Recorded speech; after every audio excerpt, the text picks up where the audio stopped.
시간이 되었습니다. 이렇게 사도신경으로 신앙 고백하시면서 예배의 자리로 나아가겠습니다. 나는 전능하신 아버지 하나님, 천지의 창조주를 믿습니다. 나는 그의 유일하신 아들, 우리 주 예수 그리스도를 믿습니다. 그는 성령으로 잉태되어 동정녀 마리아에게서 나시고 본디오 빌라도에게 고난을 받아 십자가에 못 박혀 죽으시고 장사된 지 사흘 만에 죽은 자 가운데서 다시 살아나셨으며 하늘에 오르시어 전능하신 아버지 하나님 우편에 앉아 계시다가 거기로부터 살아있는 자와 죽은 자를 심판하러 오십니다.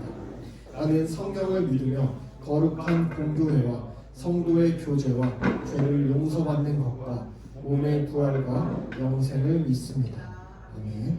함께 찬양하겠습니다.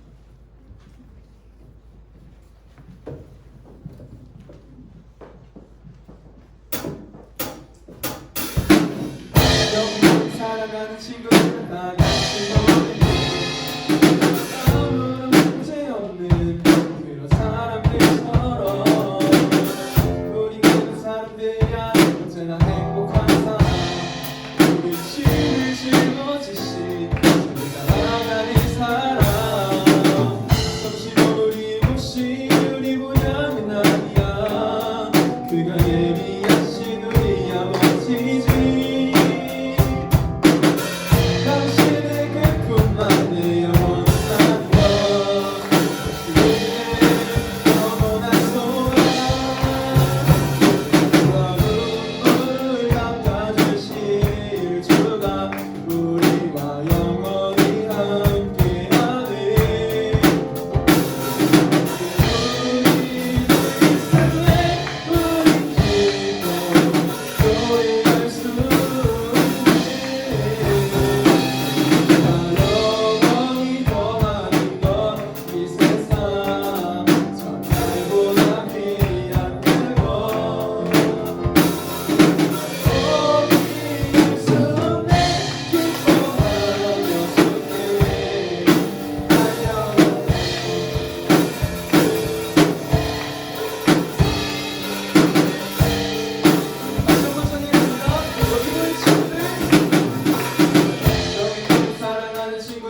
모습도 주가 사랑하실까 자신 없는 내 모습 그저 주님 앞에 있네 나 같은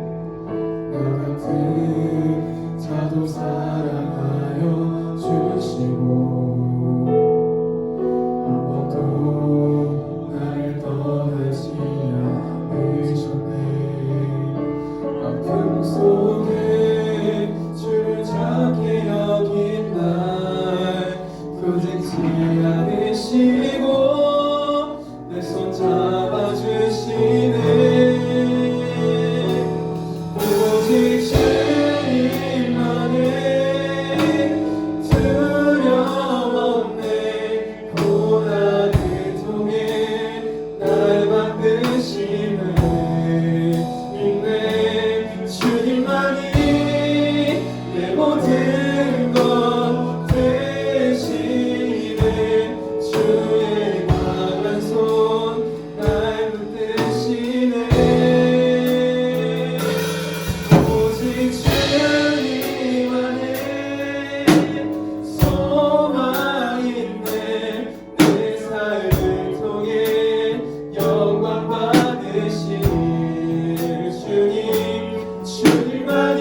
미래가 보일 때인 것 같습니다.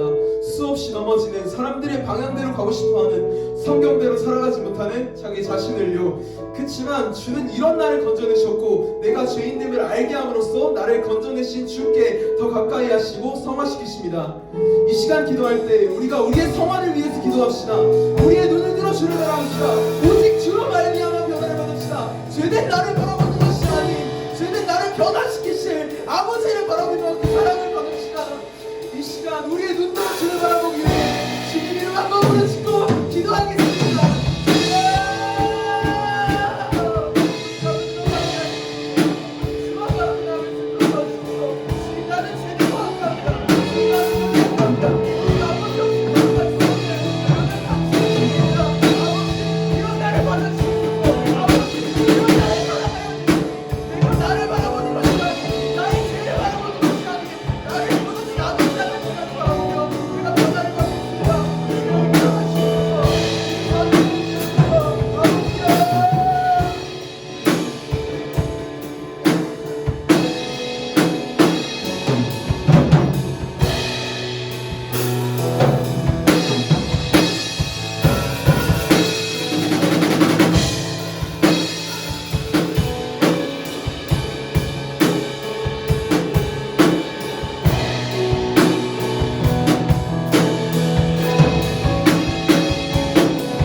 기도드리겠습니다.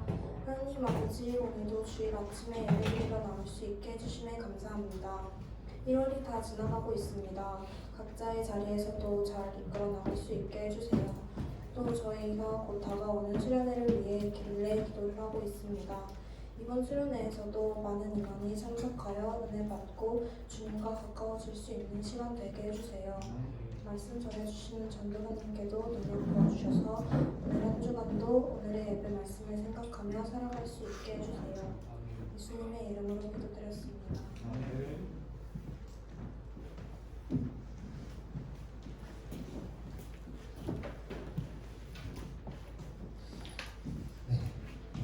함께 오늘 하나님께서 주신 말씀 로마서 7장 24절에서 25절 말씀입니다.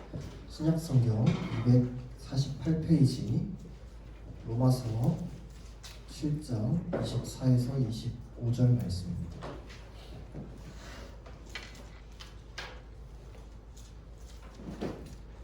신약성경 248페이지에 있습니다. 네, 다 찾으셨으면 함께 한 목소리로 로마서 7장 24, 25절 함께 한 목소리로 읽겠습니다. 오호라 나는 곤고한 사람이로다. 이 사망의 몸에서 누가 나를 건져내랴. 우리 주 예수 그리스도로 말미암아 하나님께 감사하리로다. 그런즉 내 자신이 마음으로는 하나님의 법을 육신으로는 죄의 법을 섬기노라. 아멘. 기도하겠습니다. 하나님 아버지 감사합니다. 연약하고 부족한 죄인인 우리를 주님의 은혜와 사랑으로 불러내셔서 주님 앞에 예배자로 세워주심에 감사드립니다. 주님 이 시간 우리의 마음을 내려놓고 온전히 주님께 시선을 고정하며 주님께 예배드리길 원하오니 우리가 주님의 말씀을 들을 때에 성령 하나님께서 우리의 마음을 움직여 주시고 우리가 주님의 말씀을 삶에 적용하며 살아갈 수 있도록 인도하여 주시옵소서. 이 예배의 모든 순간을 주님께서 인도하여 주실 줄 믿사오며 감사드리며 예수님 이름으로 기도드립니다. 네. 오늘도 계속해서 인간의 죄와 타락에 대해서 말씀을 나눕니다. 다음 주까지 죄와 타락에 대해서 나눌 거예요. 죄와 타락이 우리의 삶과 여러분의 삶과 또 이 사람들의 삶과 너무 밀접하게 연결되어 있어서 사실 다룰 내용이 많아요. 그러면 지금까지 살펴본 거를 좀 복습하는 차원에서 한번 얘기를 해봅시다. 자, 하나님과 아담 사이에 맺어진 약속이 있었어요. 언약이 있었어요. 행위 언약이라고도 하고 선악과를 중심으로 이루어진 약속이었어요. 이게 근데 한 사람 아담만을 위한 약속이 아니었죠. 아담을 포함해서 모든 인류에게 적용되는 약속이었어요. 그래서 아담이 온 인류의 대표였다는 거 우리가 지난주에 살펴봤어요. 온 인류의 대표인 아담과 하나님 사이에 맺어진 온 인류의 생명이 달려있는 약속이었어요. 되게 중요한 약속이었어요. 그 내용이 뭐였냐면 선악과를 먹지 말라는 명령에 순종하기만 하면 영생을 얻을 수 있었고 불순종하면 영원히 죽는다는 거였어요. 아담만 그런 게 아니라 모든 인류가. 근데 아담이 불순종했어요. 어겼어요. 먹었어요. 대표성의 원리에 따라서 우리 지난주에 봤던 모든 사람이 아담과 함께 하나님께 범죄했어요. 아담과 함께 하나님 앞에 대적하고 타락했어요. 이거를 죄의 전가라고 부른다 했어요. 그래서 전사님도 그렇고 여러분도 그렇고 죄인인 이유는 아담과 함께 하나님께 범죄했기 때문이에요. 결국에 모든 세상이 봤을 때 정상적이지 않고 비정상적이고 요 모양 요 꼴인 이유는 모든 인간이 아담과 함께 죄로 인해서 타락해서 하나님과의 관계가 단절되었기 때문이라고 분명하게 알아보았어요. 그렇다면 하나님께 반역해서 죄인이 된 사람이 어떤 죄의 상태 가운데 놓이게 됐는지, 죄가 사람에게 어떤 영향을 미치게 됐는지 오늘 말씀을 통해서는 그 부분에 대해서 좀 살펴보겠습니다. 우리는 사람이 타락한 상태에서 죄를 두 종류로 크게 볼 수가 있어요. 하나는 원죄라는 것이고 하나는 자범죄라는 건데 우리 먼저 18문답을 전사님이 읽으면 여러분이 답해 보겠습니다. 18문답입니다. 사람이 타락한 상태에서 죄성은 어떻게 이루어져 있나요? 사람이 타락한 상태에서 죄성은 아담의 첫 번째의 죄책과 근본적인 의로움이 결핍된 것과 온 성품이 부패한 것인데 이것은 보통 원죄라고 불리며 또한 이 원죄에서 나오는 모든 실제적인 범죄들이 있습니다. 자, 먼저 원죄라는 거 여러분들이 들어봤을 수도 있고 안 들어봤을 수도 있을 것 같아요. 이 원죄라는 게 근데 우리 교회 안에 있다 보면 되게 많이 듣게 되는 단어예요. 원죄가 뭔지 소요리 문답에서 설명하고 있는데 여기서 크게 세 가지로 지금 저 색깔에 따라서 설명하고 있어요. 자, 첫 번째로 아담이 하나님께 죄를 지은 거, 우리 창세기 1장에 나오는 그 내용, 1장이 아니죠. 창세기에 나오는 그 내용, 아담이 하나님께 죄를 지은 것. 그리고 두 번째로 하나님의 형상으로서 원래 있었던 의로움이 사라진 것. 그리고 세 번째로 그것 때문에 모든 성품이 썩어서 부패한 것. 이거 세 개를 원죄라고 불러요. 이거를 원죄라고 부르는 이유는 사람이 태어날 때부터 자연스럽게 타고나는 죄이기도 하고 또 모든 사람이 죄를 짓는 뿌리가 되는 자범죄의 뿌리가 되는 죄이기 때문에 그 한자로 근원 원자를 써서 원죄라고 하는 거예요. 원죄. 자, 그러면 자범죄는 뭐냐라고 했을 때 원죄 때문에 우리의 의로움이 사라지고 우리 성품이 부패하고 아담과 함께 범죄에 참여한 그 원죄 때문에 선천적인 죄성을 가지고 선천적으로 죄를 가지고 짓게 되는 죄들, 이걸 자범죄라 해요. 거짓말하고 사람을 죽이고 해치고 이런 것들 자범죄라고 합니다. 그러면 쉽게 원죄는 원인이고 자범죄는 결과라고 생각할 수도 있겠죠. 그렇죠? 원죄로 인해서 우리의 성품이 부패되었기 때문에 자범죄가 나오는 거예요. 자, 우리는 아담이 하나님과 약속을 어기고 지은 그 원죄 때문에 이 대표성의 원리라는 것 때문에 죄가 모든 사람에게 전가되었다라는 것을 지난주에 살펴봤어요. 모든 사람은 아담과 함께 죄를 짓고 썩어져서 부패했어요. 그 범위가 근데 어느 정도로 부패했냐라고 했을 때 모든 영역에 미쳤다라고 해요. 모든 영역에 부패가 미쳤다. 여기서 사람의 모든 영역이라는 게 뭐냐면 성경이 그 영역을 사람의 영역에 대해서 분류할 때 지정이라고 하는데 지식, 감정, 의지 이렇게 세 가지로 분류를 해서 사람 하나님의 형상을 닮은 사람이다라고 해요. 지식과 감정과 의지가 있는 것이 하나님의 형상이거든요. 이 지정이 모든 부분이 모든 영역에서 오염됐다는 거예요. 지식의 부분은 어떻게 오염됐냐면 사람이 이제 스스로 하나님을 대해서 하나님이 어떠한 분이신지 알 수 없어요. 몰라요. 하나님을 알지 못하기 때문에 하나님께서 지으신 세상에 대해서 올바른 지식도 없어요. 만약에 우리에게 성경이 없었다면 우리는 하나님을 알 수 없어요. 우린 자연을 보면서 그냥 뭐가 이게 누군가 지었겠구나. 그 예전 사람들이 그렇게 생각했던 것처럼 그 정도로 생각할 수는 있겠지만 우리가 성경이 없다면 하나님이 어떤 분이신지 알 수가 없다는 거예요. 사람은 성경을 읽지 않거나 교회에서 말씀을 풀어서 해석해주지 않는다면 알 수 없게 된 거예요. 이제 하나님이 지으신 세상에 대한 올바른 지식도 없어요. 그래서 하나님께서 태초에 사람에게 부여하신 그 사명, 그 소명을 모른 채로 그냥 태어나서 자기 마음대로 세상을 살아가요. 이것이 삶의 이유다, 이것이 삶의 목적이다, 이렇게 사람마다 다 다른 목적과 이유를 가지고 살아가요. 자, 이게 지식의 오염이에요. 자, 감정의 부분은 어떻게 오염됐을까요? 우리에게 가장 익숙한 감정은 사랑이라고도 할 수 있겠죠. 여러분들 다 사랑에 대해서 많이 익숙할 거예요. 사람은 올바른 사랑이 뭔지를 진작에 잃어버렸어요. 사랑이 뭔지 몰라요. 사랑과 집착도 구분하지 못하는 수준에 이르렀어요. 사랑과 이기심도 구분을 못해요. 내가 누군가를 사랑하고 내가 누군가를 좋아한다고 하면서 내가 그것이 이기심으로 인한 행동인지 내가 그것을 집착으로 인한 행동인지도 구분하지 못해요. 그거를 사랑이라고 하고, 그래서 많이 얘기하는 게 가스라이팅이죠. 사랑에 대해서 몰라요. 뭔지 몰라요. 사람들이 매일같이 사랑 노래를 막 부르고 노래를 하고 많이들 듣고 하는데 사랑이라고 착각하는 것 때문에 상처받기도 하고 스스로 자멸해서 인생을 끊기도 하고 합니다. 또 사랑뿐만이 아니라 사람들의 마음속에 악한 감정들이 이제 생기기 시작했어요. 자리 잡기 시작했어요. 미움, 시기, 질투, 분노 이런 것들.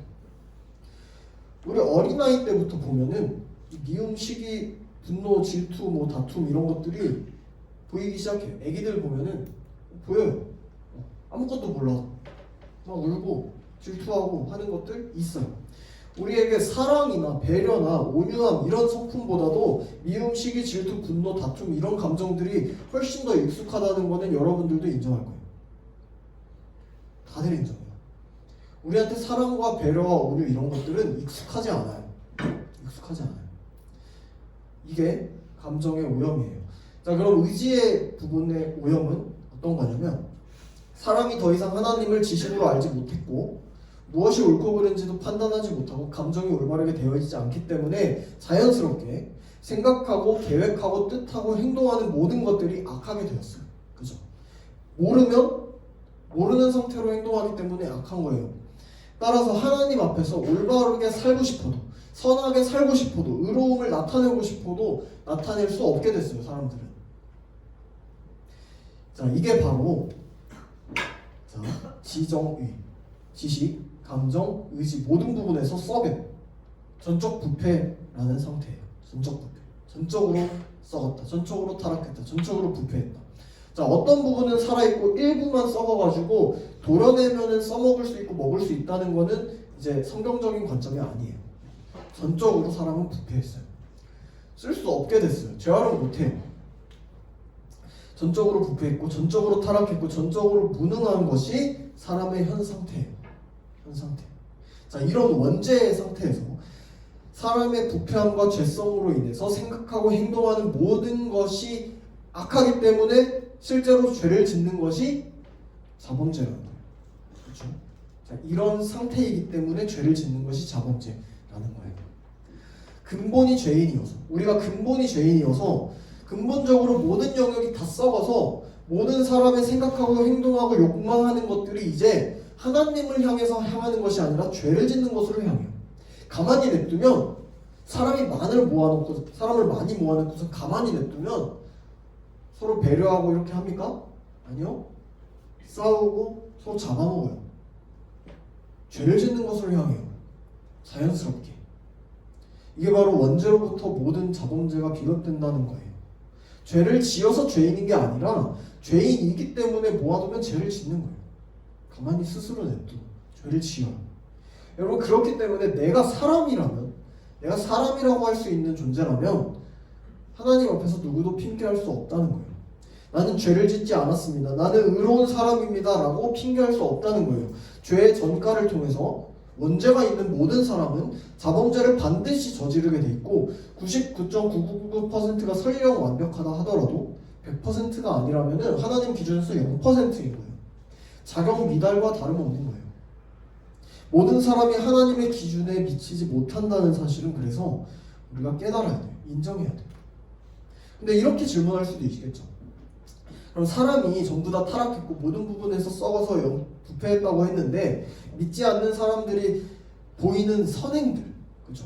착한 행동들, 따뜻한 행동들, 인류애가 느껴지는 그런 행동들 분명히 있어요. 그렇죠? 마음이 따뜻해지는 행동들을 해요, 사람들이. 이걸 어떻게 볼 수 있나요? 라고 생각할 수 있어요.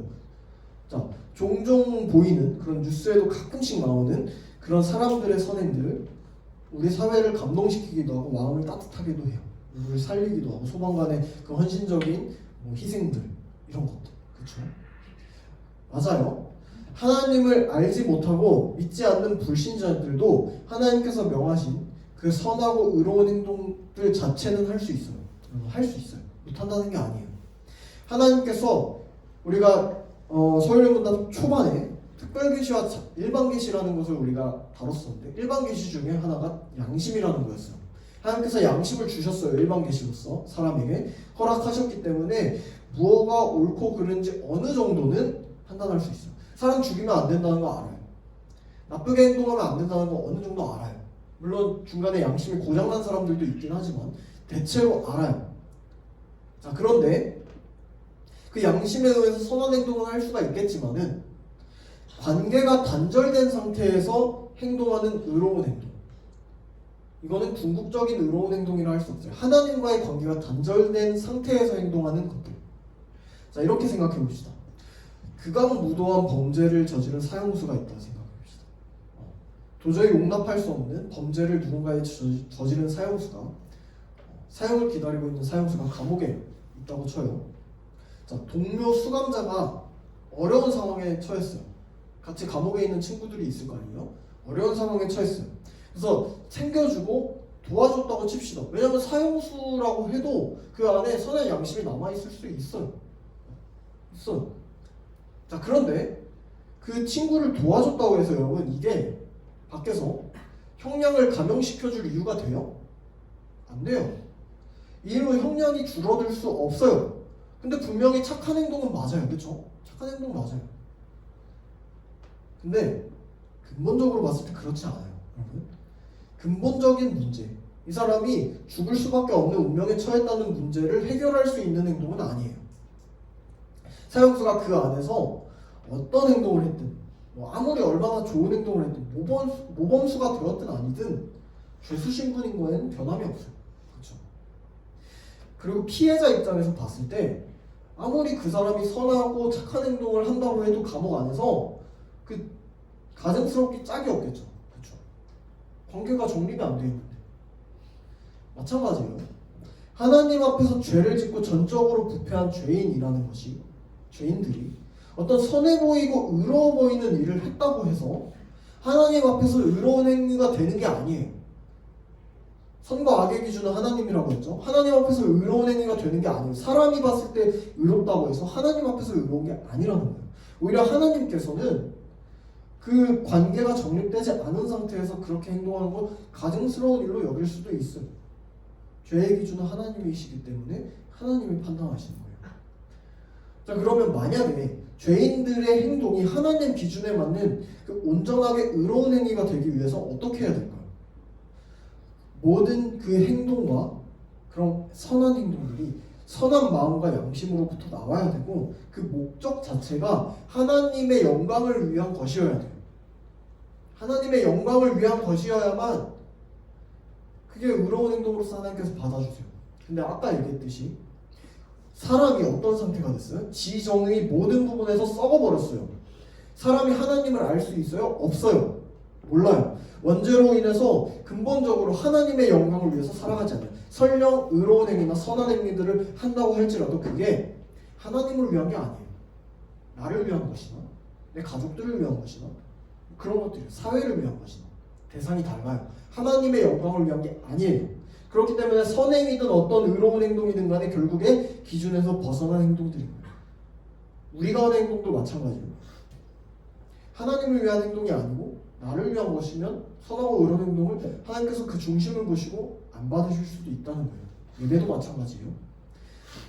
자, 우리는 사람의 눈에는 선하고 착하고 의롭게 보인다고 생각할 수 있지만 하나님의 눈에는 선하지 않은 것들일 수 있다는 것을 분명히 기억해야 돼요. 여러분, 믿지 않는 사람들이 하는 의로운 행동들은 영생에 이르는 행동이 절대로 될 수 없다. 구원에 이르는 행동이 절대로 될 수 없다는 사실을 여러분 기억해야 돼요. 하지만 믿지 않는 사람들의 그런 행동들 자체는 이 공동체와 사회의 평화를 유지하는 유익한 행동이라는 것을 인정할 필요가 있겠죠. 인정합니다. 그렇게라도 하지 않으면 심판의 날에 더 큰 하나님의 진노와 노여움을 받을 거예요. 그렇게라도 하지 않으면. 자, 그러면 이번에는 이런 질문을 할 수 있어요. 나는 예수님을 믿는데, 나는 구원받은 것 같은데 죄를 지어요. 매일 넘어져요. 구원받은 백성들이 짓는 죄를 어떻게 바라봐야 됩니까? 왜 구원받았는데 죄를 짓습니까? 이러면 구원 받거나 안 받거나 상관없지 않나요? 라고 할 수 있어요. 자, 여기서 우리 PPT 오늘 본문 로마서 7장 말씀 같이 한번 읽어보겠습니다. 함께 읽겠습니다. 시작. 나는 비참한 사람입니다. 누가 이 죽음의 몸에서 나를 건져 주시겠습니까? 우리 주 예수 그리스도를 통하여 나를 건져 주신 하나님께 감사를 드립니다. 그러니 나 자신은 마음으로는 하나님의 법을 섬기고 육신으로는 죄의 법을 섬기고 있습니다. 아멘. 자, 우리가 분명히 생각해야 될 부분들이 있는데 예수 그리스도를 믿음으로 구원을 얻은 사람들은 이제 죄인이 아니라 의인이라는 점이에요. 신분상의 변화예요. 이거는 그냥 보였을 때 죄인이고 의인이고 이렇게 판단하는 게 아니라 하나님 기준에서 의인이 됐다는 거예요. 자, 하나님 앞에서 하나님 기준에서 의롭다함을 받은 의인이 된다는 거예요. 그런데 우리가 이 땅에 살아가는 동안에 이 세상을 살아가는 동안에 구원받은 백성들은 의인임과 동시에 죄인이기도 해요. 이 부분은 나중에 구원에 대해서 우리가 살펴볼 때 자세하게 다룰 건데 우리는 하나님의 율법을 따르고자 하지만 여러분 하나님의 말씀을 따르려는 의지는 있어요. 근데 우리의 부패한 죄성과 우리의 마음은 계속해서 세상을 따라가고자 해요. 그죠? 내가 하나님 말씀을 의지하면서 살아가고자 내가 그렇게 결단하기도 해요. 근데 다음날 되면은 또 넘어져요. 또 하나님 말씀을 까먹어요. 내가 하고 싶은 대로 행동하고 내 친구들이 따라가는 게 더 좋아 보여요. 하나님이 제시하시는 것보다. 그쵸? 계속해서 실패해요. 이렇게 우리는 하나님을 떠나 사는 게 익숙해요. 그래서 계속해서 하나님을 떠나고자 해요. 하나님 안에 들어왔습니다. 그래서 우리는 그 비참함에 무너지기도 하고 하나님의 은혜를 계속해서 저버리는 연약함에 절망하기도 해요. 오늘 본문의 바울도 우리와 같은 사람이기 때문에 이런 경험을 했음을 우리가 보게 되는 거예요. 바울도 마찬가지로 스스로 너무 연약하다는 걸 잘 알았어요. 분명하게 알았어요. 그런데 그거보다도 크신 하나님의 은혜를 더 분명하게 알았어요. 그리고 본문 바로 뒤에 이어지는 8장에서 한 장만 넘기면 8장인데 그 은혜의 선포를 하기 시작해요. PPT로 한번 보겠습니다. PPT 로마서 8장 1절에서 2절 말씀 같이 한 목소리로 읽어보겠습니다. 시작. 그러므로 그리스도 예수 안에 있는 사람들은 정죄를 받지 않습니다. 그것은 성령의 법이 당신을 죄와 죽음의 법에서 해방하여 주었기 때문입니다. 아멘. 여러분 그리스도 예수 안에 있는 사람들은 이제 죄인이라고 취급받지 않아요. 이제 죄에 얽매이지 않아요. 정확하게는. 죄와 싸울 수 있는 상태가 되었기 때문에, 죄에 대항할 수 있는 상태가 되었기 때문에, 이전까지는 하나님을 알지 못하고 지정이 모든 부분에서 부패했기 때문에 선과 악의 기준을 알지 못하고 죄와 싸울 수도 없었어요. 죄가 뭔지도 몰랐어요. 근데 이제는 비교할 수 없을 만큼 놀라운 일이 일어난다는 거예요. 예수님을 믿는 사람들에게는. 이게 중요한 점이에요. 구원받은 성도라면 이제 성령 하나님의 도우심에 힘입어서 그 죄를 이겨낼 수가 있게 됐다는 거예요. 태초에 아담이 의로움이 있었죠. 그래서 자유의지가 진짜 자유의지였어요. 그쵸? 죄를 지을 수도 있고 안 지을 수도 있는, 죄를 지을 수도 하나님을 선택할 수도 있는, 불순종할 수도 있고 순종할 수도 있는 진정한 의미의 자유의지였죠. 근데 타락 후의 사람은 자유의지가 진짜 자유의지가 아닌 게 하나님을 선택할 수 없게 되었기 때문에 자유의지가 아니에요. 문제가 있기 때문에 자유의지지만 선을 행할 수 없어요. 근데 이제는 예수님 믿은 우리는 아담처럼 의로운 가운데 자유의지를 통해서 하나님께 나아갈 수 있게 됐다는 거예요.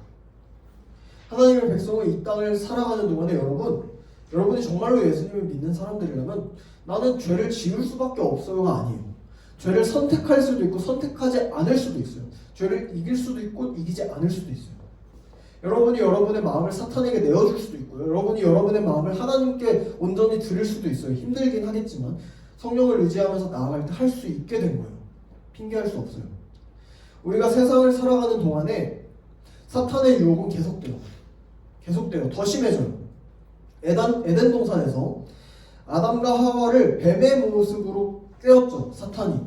그 사탄이 지금 오늘날에도 다양한 방법으로 문화를 통해서 여러 가지 방법을 통해서 세상을 꽉 붙잡고 하나님께 멀어지도록 계속 유혹해요.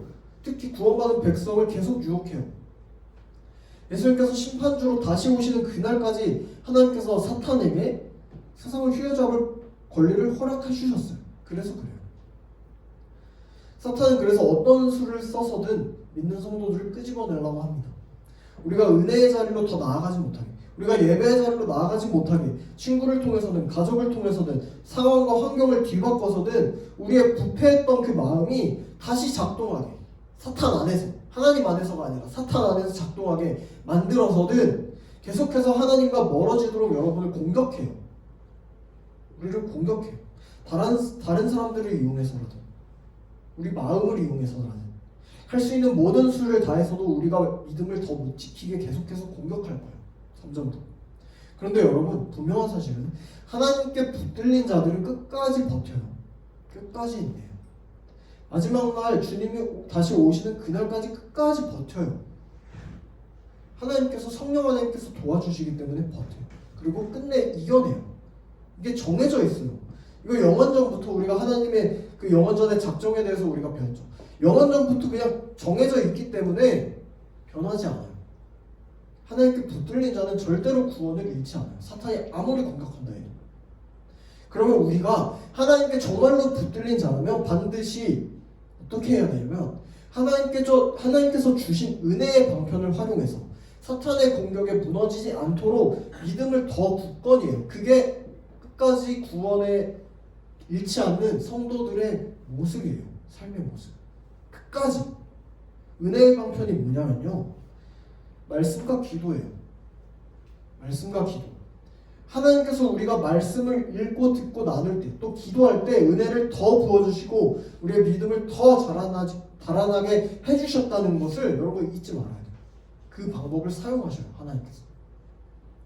여러분, 분명히 저와 여러분이 구원받은 성도여도 이 세상을 살아가는 동안에 사탄의 유혹에 반드시 넘어져요. 전사님도 넘어져요.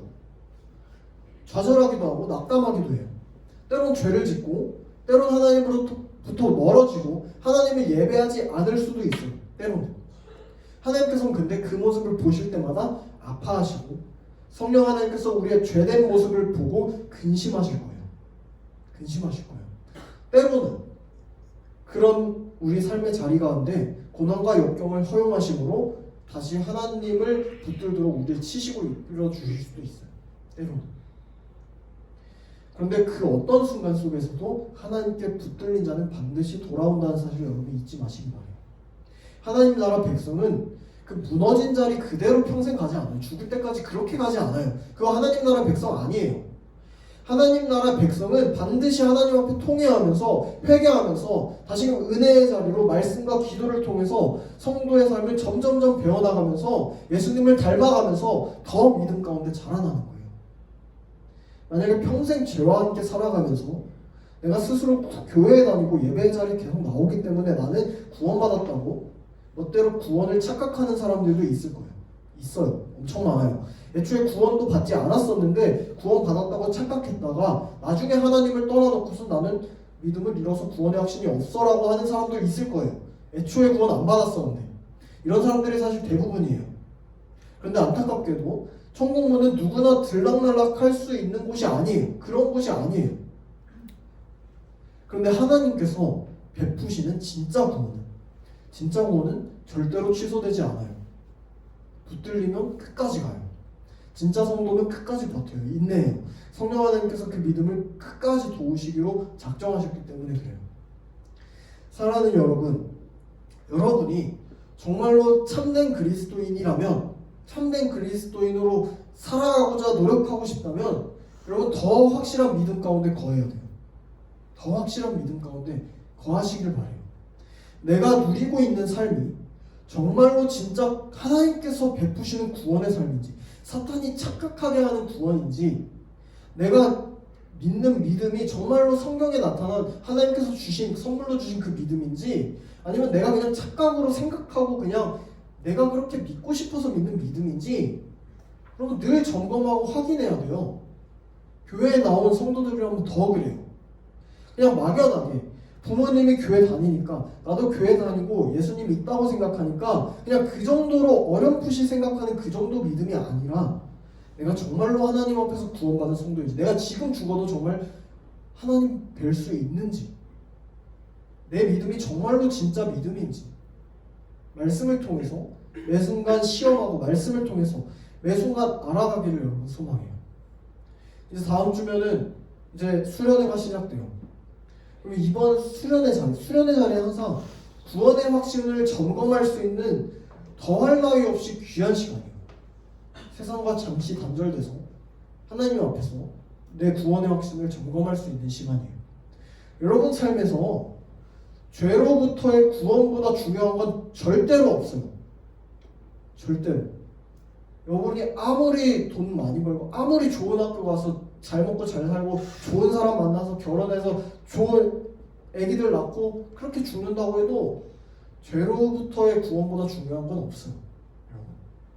여러분이 중요하게 생각하는 공부, 학원, 여행, 하나님 앞에 내려놓고 은혜의 자리로 나아오길 결단하길 바래요. 구원의 확신이 여러분 가운데 있어야 돼요. 구원의 확신 없는 인생은 비참한 삶이에요. 거짓 구원의 확신을 가지고 살아가는 사람은 더 비참한 삶이에요. 마지막 날에 하나님 못 만나요. 여러분이 예수님을 정말로 만나고 구원의 확신 가운데 흔들리지 않는 굳건한 삶을 살아가게 되길 축복합니다. 그렇게 분명한 구원의 확신 가운데 걸 때 우리가 잠깐 하나님 앞에 죄를 짓고 하나님을 실망케 하는 우리의 모습이 분명히 있을지라도 여러분의 삶에 거기서 절망하고 쓰러지는 게 아니라, 사탄의 소리에 귀 기울이는 게 아니라, 다시금 예수 그리스도께서 보이신 그 보혈에 힘입어서 성령 하나님을 의지해서 하나님께 회개하면서, 구원의 확신을 가진 사람은 하나님께 회개하면서 더 담대히 나아갈 수 있을 거예요. 간절히 바라기는 더 이상 죄에 얽매이는 죄의 노예 같은 그런 삶을 살아가는 것이 아니라 분명한 구원의 확신 가운데 기쁨과 평화를 누리는 우리 공동체 되기를 주님의 이름으로 축복합니다. 네, 기도하겠습니다. 하나님 감사합니다. 오늘 이 시간을 통해 모든 사람이 원죄로 인해서 자범죄를 저지르며 하나님 앞에서 전적으로 타락하고 부패한 죄인이 되었다는 사실을 깨닫습니다. 예수 그리스도가 오시기 전 우리는 스스로 죄의 비참한 상태에서 벗어날 수 없었던 죽어 마땅한 하나님의 원수였음을 고백합니다. 그러나 예수 그리스도가 이 땅에 오시고 우리를 구원하심으로 죄로부터 해방되어 이제 선을 행하며 살아갈 수 있게 되었음을 깨닫습니다. 이제 더 이상 그 무엇도 우리를 정죄할 수 없으니 우리가 이 세상을 살아갈 때에 사탄의 유혹 가운데서 오직 주님의 말씀을 붙들고 담대히 구원의 확신 가운데 승리하며 믿음의 경주를 끝까지 해나갈 수 있도록 성령 하나님 인도하여 주시옵소서. 이번 한 주도 그렇게 함께 하여 주실 줄 믿음으로 감사드리며 이 모든 말씀 우리 주 예수 그리스도 이름으로 기도드립니다.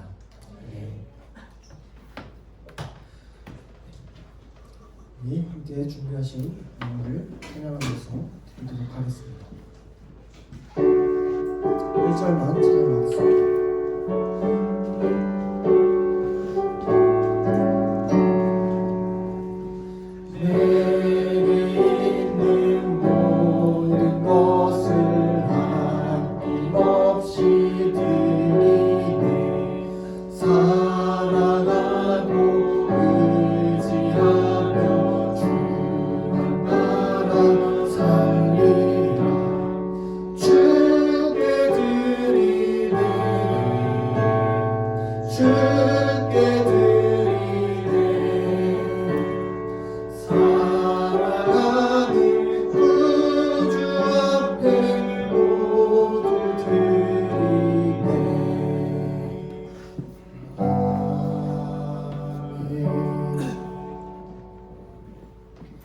하나님 감사합니다. 죄인인 저희들을 사랑하여 주시고 이렇게 주님의 전에 함께 모여 예배하게 하시니 참 감사합니다.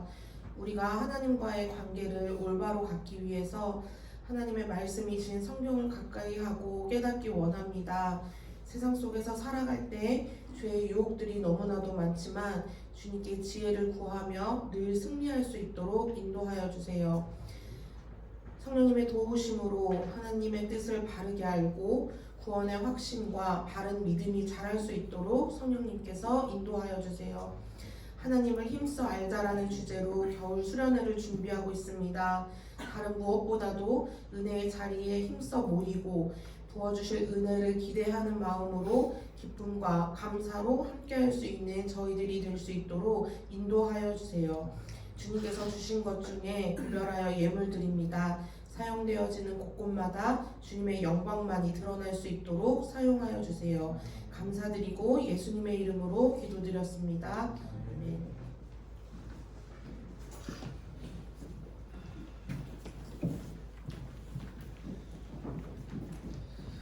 함께 주기도문으로 예배를 마치겠습니다. 하늘에 계신 우리 아버지, 아버지의 이름을 거룩하게 하시며 아버지의 나라가 오게 하시며 아버지의 뜻이 하늘에서와 같이 땅에서도 이루어지게 하소서.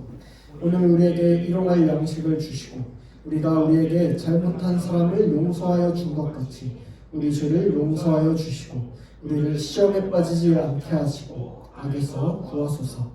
나라와 권능과 영광이 영원히 아버지의 것입니다. 아멘.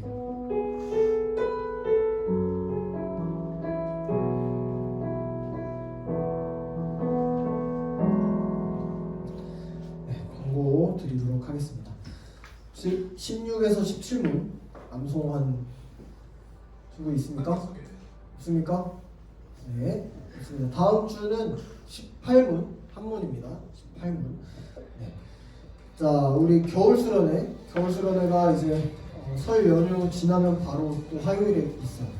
근데 지금 우리 청년생들도 그렇고 지금 우리 찬양팀도 외부에서 온 찬양팀도 그렇고 말씀 전해주실 목사님도 그렇고 전도사님도 그렇고 열심히 지금 준비를 하고 있어요. 여러분들을 위해서 구원의 확신을 위해서 기도하면서 준비하고 있습니다.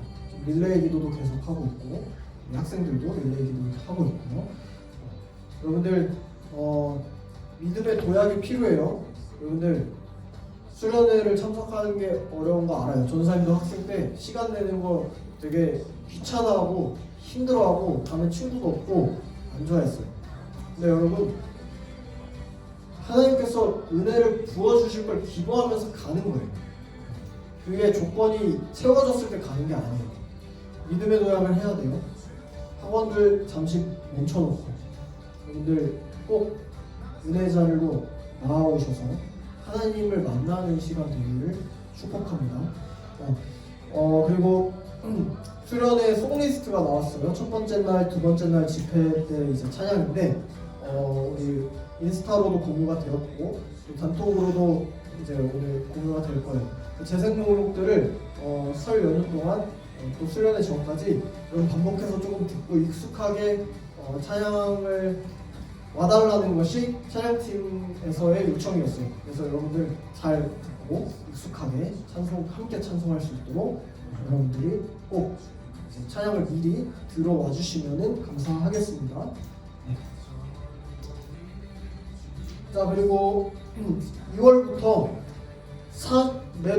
매월 넷째 주에 이제 온세대 예배를 드려요. 계속 제가 설명했듯이 2월 23일에 드립니다.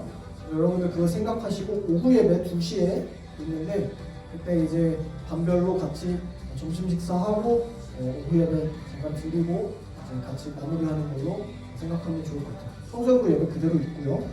그렇게 진행됩니다. 부모님과 함께 아니면 반별 선생님들과 같이 시간을 보내시면서 예배에 참석하면 좋을 것 같습니다. 오늘 양육 모임은 휴무합니다. 다음 주부터 이제 다시 3주 동안 이제 진행을 합니다. 양육 모임. 네, 우리 그 정도로 오늘 광고를 마치고요. 우리 공과 모임도 저희 이때 넘기도록 하겠습니다. 수고하셨습니다.